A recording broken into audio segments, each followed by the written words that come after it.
Let us now study two theorems in rotational motion for finding moment of inertia. One is perpendicular axis theorem, another is parallel axis theorem. तो पहले इसका statement हम लोग देख लेते हैं, इसका मतलब क्या है, इसको यूज कैसे करेंगे, इसका डेरिवेशन कैसे है, all that things we will see later. पहले तो देखो ये जो है ये थ्योरम किसी एक टेक्स्ट बुक का है, किसी और टेक्स्ट बुक में ये कोई और तरह से दिया रहेगा. Different text books, different state boards will have different statements for this theorem. CBSE board का अलग रहेगा, आईसीएसई बोर्ड का अलग रहेगा, अलग अलग स्टेट बोर्ड का अलग रहेगा. So accordingly first of all we will understand the meaning and you apply it as per your own textbook. But for now जो हम लोग स्टेटमेंट देख लेते हैं यहाँ पे, बाद में इसका मतलब समझेंगे and then you apply to your book which you are studying. The moment of, पहले हम लोग देख रहे हैं perpendicular axis theorem. The moment of inertia Iz of laminar object about an z axis perpendicular to its plane is the sum of moment of inertia about two mutually perpendicular axes, x-axis and y-axis in its plane, all three axes being concurrent. Therefore, Iz is equal to Ix plus Iy. देखो अब मुझे तो इसमें कुछ ज्यादा समझ में आता नहीं. Just what I understand is this कि कुछ तो Iz है जो कि Ix plus Iy के इक्वल है. मुझे तो इसमें इतना ही समझ आता है, बट जो टेक्स्ट बुक्स में दिया होता है that theorem I have written. Okay. So तुम्हारे टेक्स्ट बुक में कुछ तो लिखा रहेगा, तो तुम भी वो देख के ऐसे लिख के आओ एग्जाम में, तो then you will get marks. Okay. So next theorem which we'll see, अब इसका मीनिंग में समझाएगा थोड़ी देर में, we'll see the meaning, don't worry about it. Meaning हम लोग देखेंगे. Parallel axis theorem. The moment of inertia I of an object about any axis is the sum of moment of inertia ICM about an axis parallel to given axis and passing through the center of mass and product of mass of object and square of distance between two axes. So as I understand only this part. I is equal to ICM plus MD square. ये equation मुझे समझ में आता है, ये equation मुझे समझ में आता है, ये दोनों मैं तुम्हें भी समझा देगा, फिर तुम्हारे टेक्स्ट बुक के हिसाब से तुम ये इंग्लिश में कन्वर्ट करके लिख दो. So let us start with the understanding part of this theorem. एक एक करके हम लोग अंडरस्टैंड करते हैं. ये स्टेटमेंट सिर्फ for the sake of formality लिखा हुआ है यहाँ पे, इसका मीनिंग हम लोग अभी समझना चालू करेंगे. तो first theorem which will study is the perpendicular axis theorem. पहला थ्योरम हम लोग कौन सा पढ़ रहे हैं? Perpendicular axis theorem. तो परपेंडिकुलर एक्सिस थ्योरम क्या है? As I told you, only the thing I understood is Iz is equal to Ix plus Iy. X y z तीन एक्सिस है हमारे पास जो कि म्यूचुअली परपेंडिकुलर है, and Iz is equal to Ix plus Iy. इतना सब बस हमें समझना है, ये इक्वेशन याद करना है. और पैरेलल एक्सिस थ्योरम में जो मुझे समझा, that is I is equal to ICM plus MD square, ऐसा कुछ बात हो रहा है. तो let us start with first one which is perpendicular axis theorem. तो हम लोग लिखते हैं यहाँ पे perpendicular axis theorem. So this is the first topic which we are trying to understand. Perpendicular axis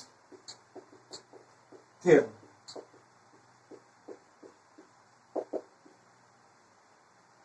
Okay, so for understanding perpendicular axis theorem, let us take an example of this disk. Disk का moment of inertia हमें पता है. What is the moment of inertia of disk? If you remember, थोड़ी देर पहले हम लोग ने derive किया था mr square upon 2. Disk का moment of inertia है mr square upon 2. About which axis? किस axis के about moment of inertia mr square by 2 है? तो answer is about this axis. ये natural axis, central axis, centre से पास होता हुआ एक्सिस जो कि प्लेन के परपेंडिकुलर. तो इस एक्सिस के अबाउट मोमेंट ऑफ इनर्शिया कितना है? mr square by 2, where m is total mass of the disc, r is radius of the disc. तो mr square by 2 moment of inertia है इस एक्सिस के अबाउट.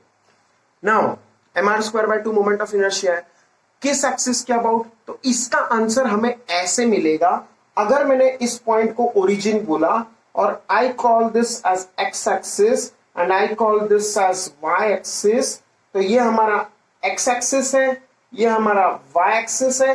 तो ये जो बचा कुचा axis है, this axis will be the z axis because x axis, y axis and z axis all three are mutually perpendicular to each other. तो इसीलिए Ix moment of inertia about x axis plus moment of inertia about y axis is equal to moment of inertia about z axis. यही हमारा perpendicular axis theorem का statement है। I z is equal to I x plus I y. देखो अब x y Z जो है वो हमारी मर्जी के ऊपर होता है। X y z all three axis can be chosen as per our convenience. मैं इसको z भी बोल सकता हूं, इसको x भी बोल सकता हूं, इसको y भी बोल सकता हूं। I can call any axis anything which I like, but only thing is all three should be mutually perpendicular to each other. The general perception, the general thing the people agree upon is the horizontal axis is x-axis, the vertical axis is y-axis, and the axis coming out is the z-axis. I'm using the people's convention, but it can be any axis depending on your own convenience. So let us use the scientific convention जो हम लोग ज्यादातर science में use करते हैं. We call this as x-axis generally, not always. तो generally हम लोग इसको एक्स एक्सिस बोलते हैं, जनरली हम लोग इसको वाई एक्सिस बोलते हैं. और इससे जो प्लेन बना है उस प्लेन के परपेंडिकुलर जो एक्सिस है और म्यूचुअली परपेंडिकुलर है उसको हम लोग जेड एक्सिस बोल सकते हैं, पासिंग थ्रू द ओरिजिन. तो what we can say is moment of inertia about this axis is moment of inertia about x axis plus moment of inertia about y axis. अब ये कैसे काम आ सकता है हमारे? If I ask you what is the moment of inertia of this disc, what will be the answer? mr square by 2. But about which axis? किस axis के about? तो of course we know natural axis passing through center and perpendicular to plane. इस axis के about, z axis के about घूम रहा है, ऐसे घूम रहा है ये प्लेट. तो उस केस में हम लोग का moment of inertia mr square by 2 है अबाउट z axis. इसीलिए मैंने यहां कर दिया subscript z. Moment of inertia about z axis कितना है? mr square by 2. As per the derivation which we have just seen, integration से हमने डिराइव किया moment of inertia about z axis for a disc is mr square by 2. Now question arises. एक क्वेश्चन अगर मैंने पूछा, अगर ये है mr स्क्वायर बाय 2, तो what is the value of moment of inertia about x axis? Moment of inertia about x axis का वैल्यू क्या है? Moment of inertia about y axis का वैल्यू क्या है? तो ऐसा एक क्वेश्चन पूछ सकते हैं कि how can I get the value of moment of inertia about x axis? How can I get the value of moment of inertia about y-axis? तो उसी के लिए हम लोग स्टडी कर रहे हैं ये theorem which is perpendicular axis theorem to get the value of ix, to get the value of iy. अब देखो x axis, अगर मान लो x axis के अबाउट मोमेंट ऑफ इनर्शिया निकालना है तो ये बॉडी घूम कैसे रहा है? x axis ये वाला एक्सिस है, तो ये बॉडी ऐसे घूमेगा, ऐसे घूमेगा. तो this is the rotation. x axis के अबाउट रोटेट हो रहा है. और अगर मान लो y एक्सिस के अबाउट घूम रहा है तो ये ऐसे घूमेगा. Moment of inertia about y axis मतलब हम लोग ऐसा ले लेंगे. देखो let me hold it again as per normally हम लोग होल्ड करते हैं. ये x एक्सिस है, ये y एक्सिस है. अगर मैं x एक्सिस के अबाउट मोमेंट ऑफ इनर्शिया पूछूं तो what I am understanding is ये बॉडी ऐसे रोटेट करेगा अबाउट x एक्सिस. और अगर हम लोग moment of inertia about y axis पूछते हैं तो ये बॉडी ऐसे रोटेट करेगा अबाउट y एक्सिस. और अगर हम लोग z एक्सिस के अबाउट मोमेंट ऑफ इनर्शिया लेते हैं तो ये बॉडी z एक्सिस के अबाउट कैसे रोटेट करेगा? ऐसे, like this. Now what we can say is moment of inertia x axis के अलोंग कुछ तो होगा. मान लिया मैंने moment of inertia about x axis बोला i और moment of inertia about y axis भी क्या बोला? i. Moment of inertia x axis के अबाउट क्या बोला? i. Moment of inertia y axis के अबाउट क्या बोला? i. और moment of inertia z axis के अबाउट बोलने का जरूरत ही नहीं, वो तो हमें पता है mr square by 2. Why am I claiming that moment of inertia about x axis, moment of inertia about y axis are equal? दोनों इक्वल क्यों है? सिमेट्री से. देखो बॉडी चाहे x एक्सिस के अबाउट घूमे ऐसे तो भी आधा मास ऊपर है, आधा मास नीचे है. देखो बॉडी अगर x एक्सिस के अबाउट घूम रहा है तो आधा मास बॉडी का ऊपर है x एक्सिस के, आधा मास नीचे. सिमिलरली अगर y एक्सिस के अबाउट भी घूम रहा है बॉडी तो आधा मास लेफ्ट में है, आधा मास राइट में है. तो that means it is symmetrical situation.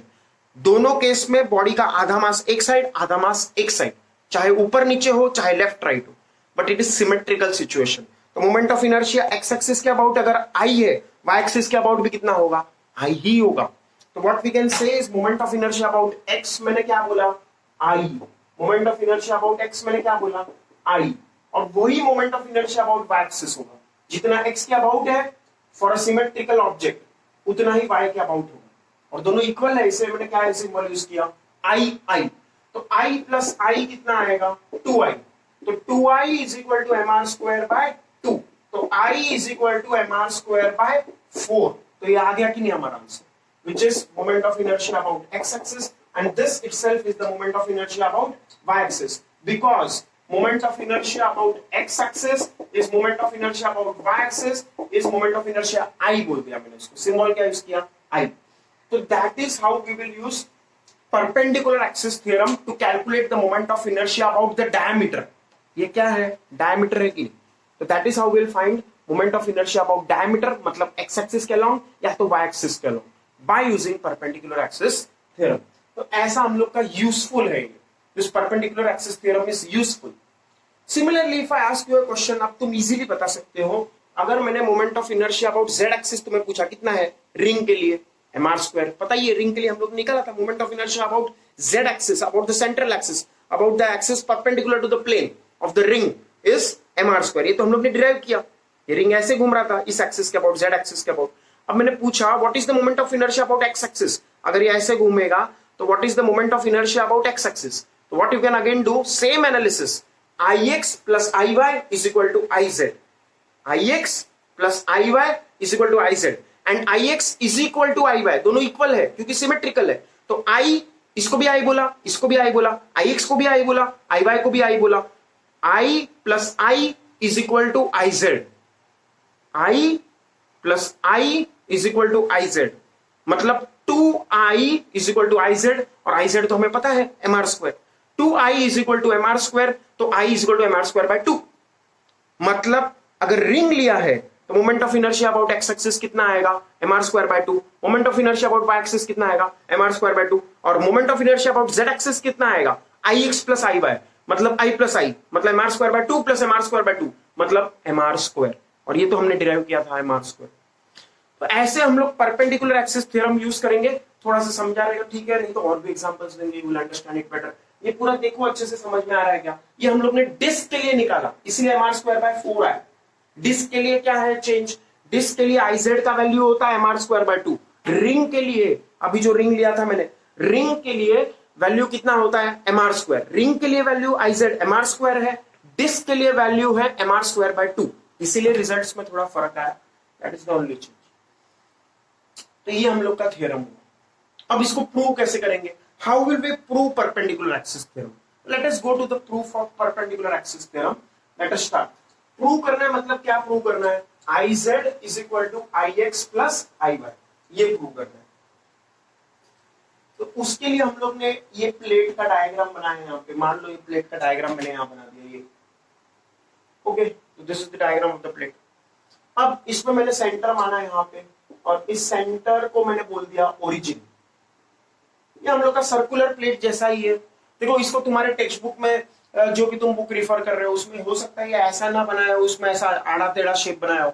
आड़ा टेढ़ा शेप बनाया होगा तो थोड़ा सा समझने में और दिक्कत आएगा. मैंने तुम्हें सिंपल बना के बताया यहाँ पे. आड़ा टेढ़ा शेप बनाएंगे तो उसी चीज को थोड़ा और कॉम्प्लिकेटेड तरीके से समझने में आसानी होगा. तो I don't want to complicate things, I want to simplify it, hence I am making a simple figure which is let us say a disc like figure. Okay, disc जैसा बने लिया. पर जो एनालिसिस मैं यहाँ पे कर रहा हूँ that same analysis will be valid for any figure which is given in your text book. तो हम लोग ने यहाँ पे ये डिस्क जो है बहुत सारे मासेस से बना है, बहुत सारा पॉइंट मासेस है. तो बहुत सारा पॉइंट मासेस है, उसमें से मैंने एक मास पकड़ा. उस मास, वो मास फर्स्ट मास होगा क्या ये मास m1 है. m1 तो कोई भी हो सकता है, इसको m1 बोल सकते हैं, इसको m1 बोल सकते हैं, किसी को भी m1 बोल सकते हैं. तो m1 m2 m3 बोल के mi बोल दिया मैंने. न ये फर्स्ट मास है, न ये लास्ट मास है, न ये m1 है, न ये mn है. दिस इज लेट अस से mi, ith मास. mi क्या है, ith मास. तो मोबाइल mi का बात नहीं कर रहे हम लोग. This is the ith mass in this body, ith मास. अगर ये ith मास है तो इसका कोऑर्डिनेट क्या होगा, ये x एक्सिस है, ये y एक्सिस है, तो इसका कोऑर्डिनेट क्या होगा xi, yi. इसका कोऑर्डिनेट क्या होगा xi, yi. This is the coordinate. अब इसका डिस्टेंस कितना है, लेट अस से the distance from the origin. मान लो मैंने ब्लू कलर से मार्क किया, डिस्टेंस को किस कलर से मार्क किया, ब्लू कलर से. तो दिस डिस्टेंस लेट अस से इज ri. क्या डिस्टेंस है ये, r I.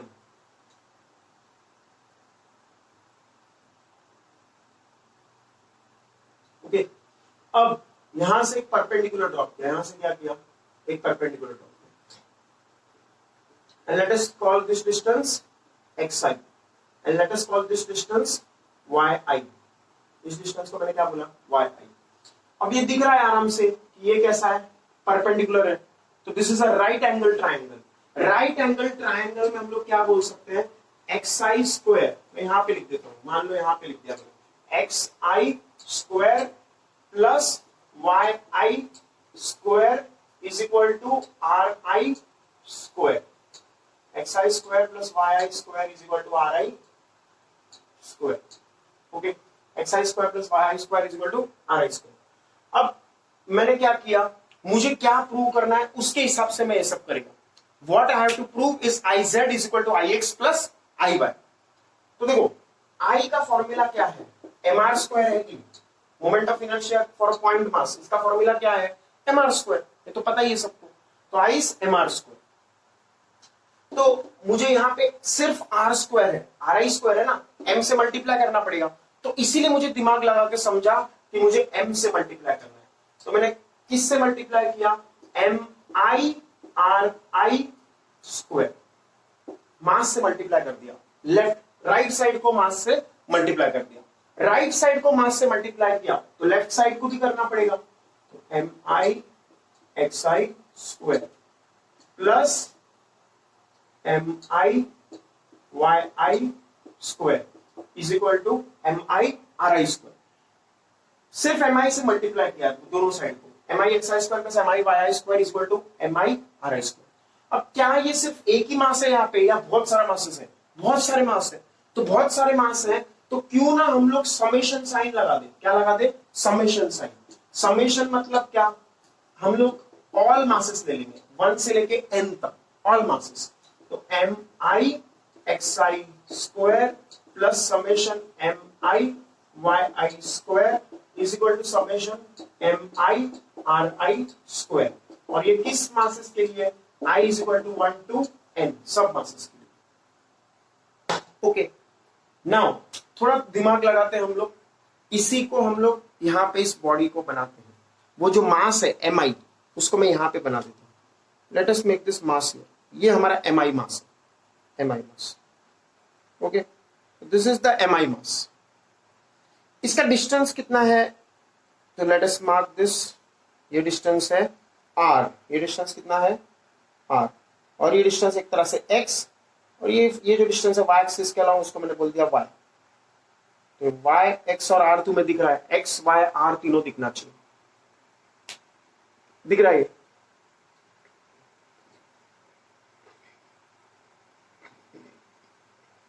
Okay, now once you understood this, let us start with the जो हम लोग m i x i square है इसके बारे में समझने का कोशिश करते हैं। मोमेंट ऑफ इनर्शिया का फॉर्मूला क्या है, m r square. Moment of inertia is given by m r square. अब जब हम लोग moment of inertia m r square इस केस में बोलेंगे एम आर स्क्वायर, तो एम मास तो हमारा ये है, this mass is what m, m r square बोलेंगे तो एक्सिस ऑफ रोटेशन कौन होगा। जब हम लोग एम आर स्क्वायर बोल रहे हैं तो what is the axis of rotation, m r square बोलेंगे तो axis of rotation r distance पे होगा।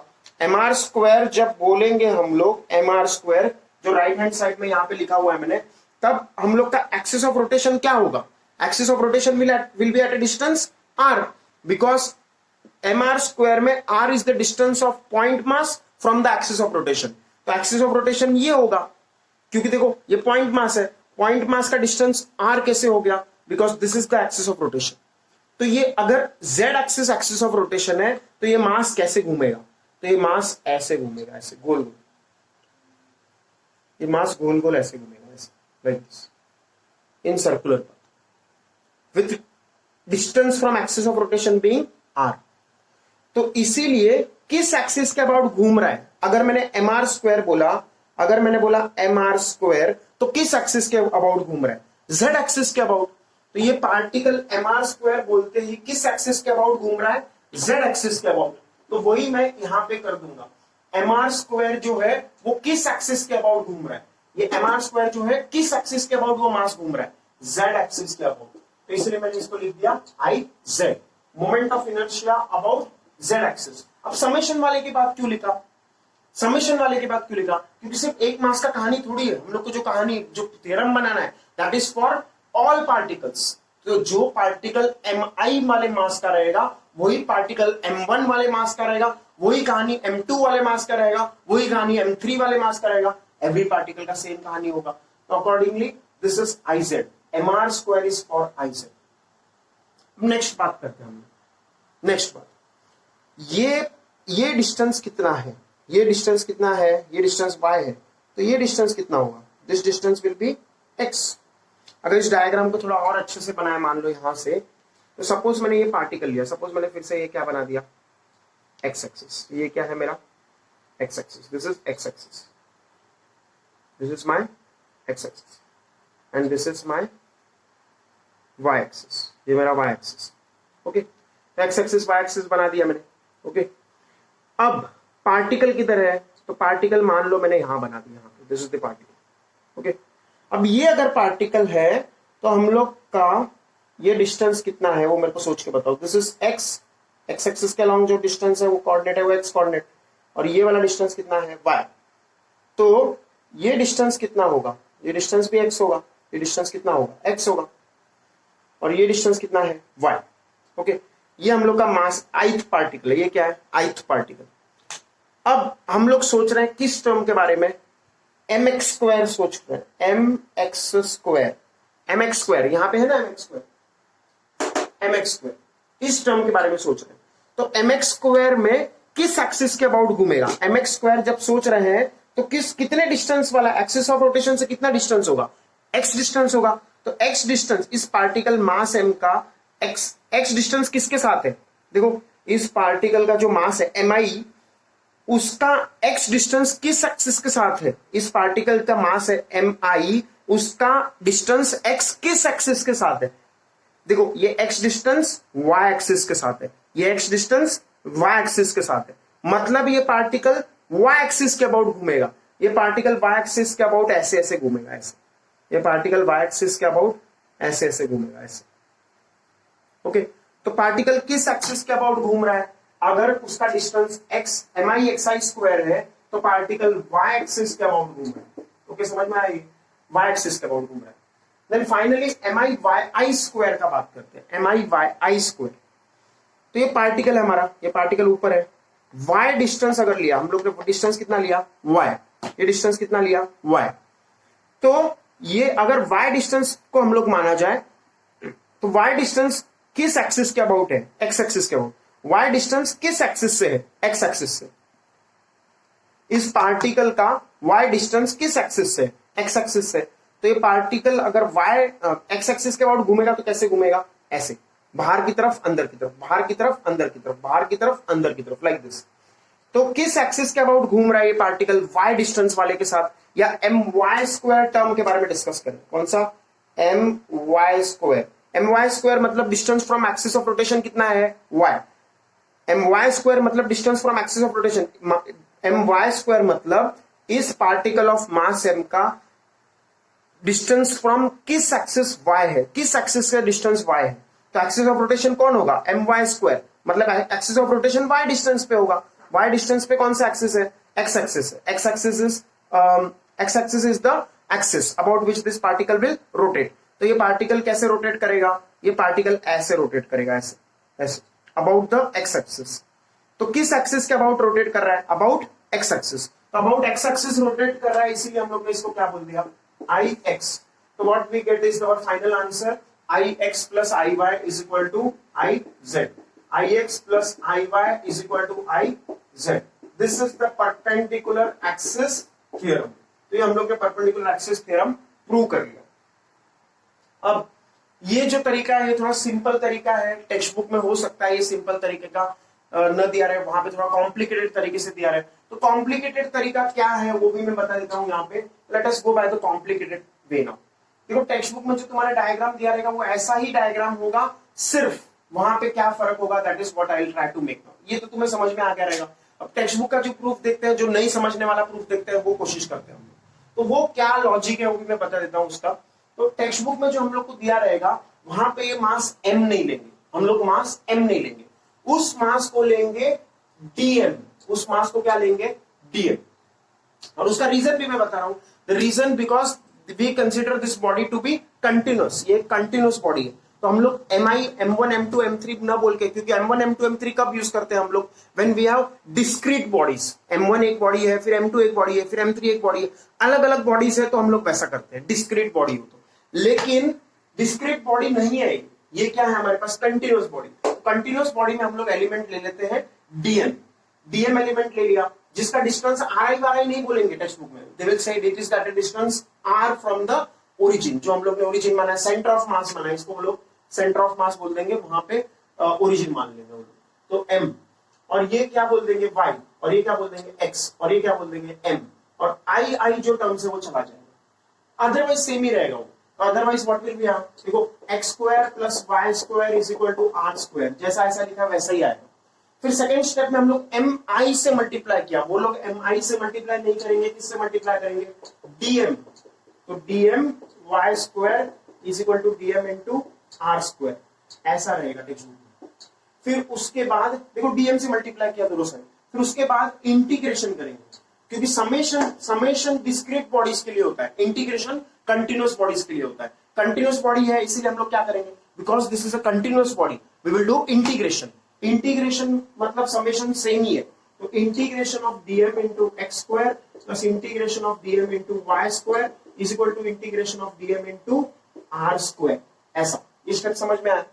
नाउ हम लोग, मैंने जो लॉजिक दिया तुम्हें, जो M i x i square है वो आई वाई है, M i x i square का समेशन क्या है, आई वाई, जहां पे एक्स कोऑर्डिनेट है वो क्या आएगा, आई वाई, तो यहां पे भी जहां एक्स कोऑर्डिनेट है वो क्या आएगा, आई वाई, और जहां वाई कोऑर्डिनेट है वो क्या आएगा, I X is equal to DM into are square, ये क्या आएगा, I Z. Same result we get, result same ही है, बट सिर्फ क्या है वहां पे आई आई न लेके वो लोग ने वैसा किया है।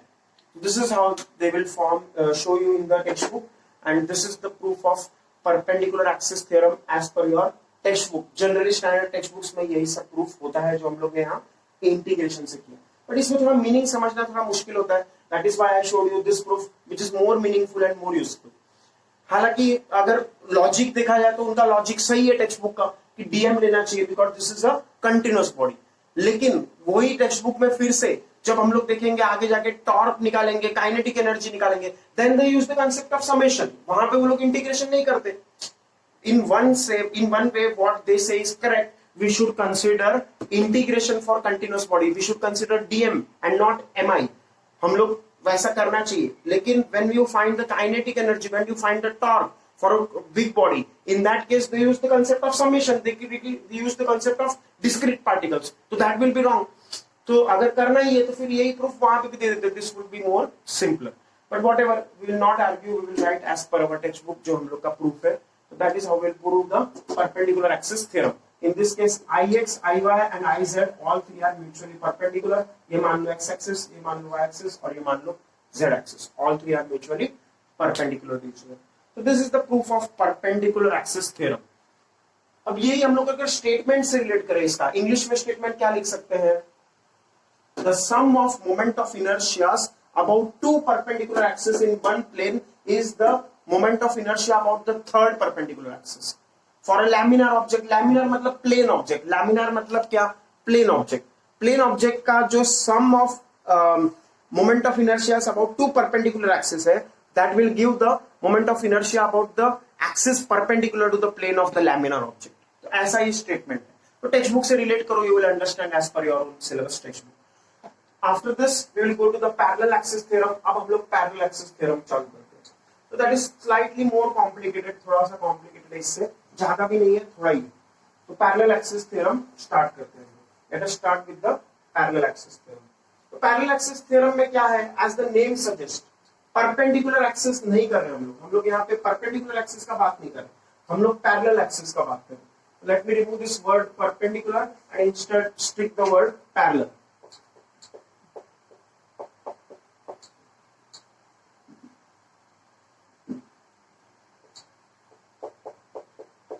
पैरेलल एक्सिस थ्योरम का इक्वेशन है I is equal to ICM plus MD square.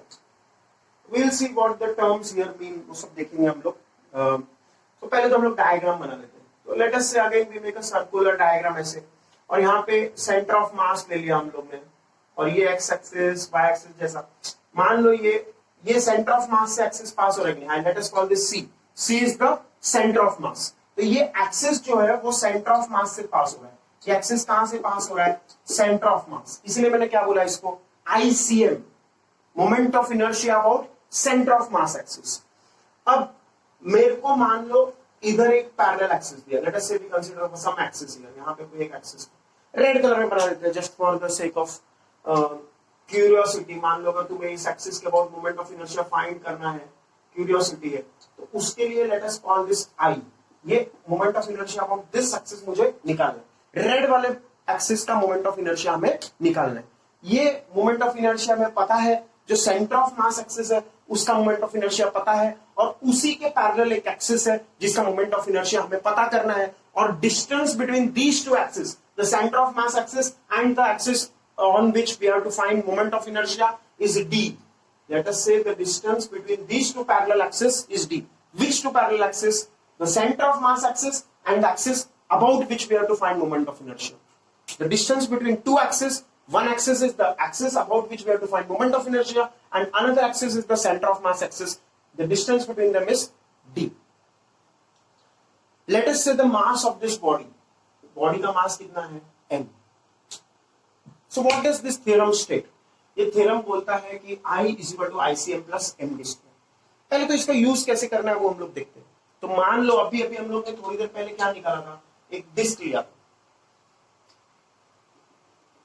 What is the moment of inertia about the center of mass axis for disk? Disc के लिए मोमेंट ऑफ इनर्शिया कितना था? mr square by 4। अभी कोई सोचेगा mr square by 2 था disc के लिए। डिस्क के लिए क्या था? mr square by 2। तो अभी 4 लिख दिया, गलत लिख दिया। गलत नहीं लिखा है, ये बराबर है, because this is the moment of inertia about diameter. ये डायमीटर वाला एक्सिस है। मतलब क्या? अभी जो हम लोग एम डिस्क लिया था mr स्क्वायर बाय 2 इस एक्सिस के अबाउट था, z एक्सिस के अबाउट। बट z एक्सिस का बात नहीं कर रहे हम लोग, y एक्सिस का बात कर रहे हैं। y एक्सिस के अबाउट मोमेंट ऑफ इनर्शिया कितना है? तो हम लोग ने निकाला था Ix plus Iy is equal to Iz। Ix को मैंने बोला I, Iy को मैंने बोला I, तो I plus I is equal to IZ। I plus I मतलब 2I, 2I is equal to IZ, 2I is equal to IZ। और IZ का वैल्यू mr स्क्वायर बाय 2 है। देखो 2I is equal to IZ, यहां तक तो तुम्हें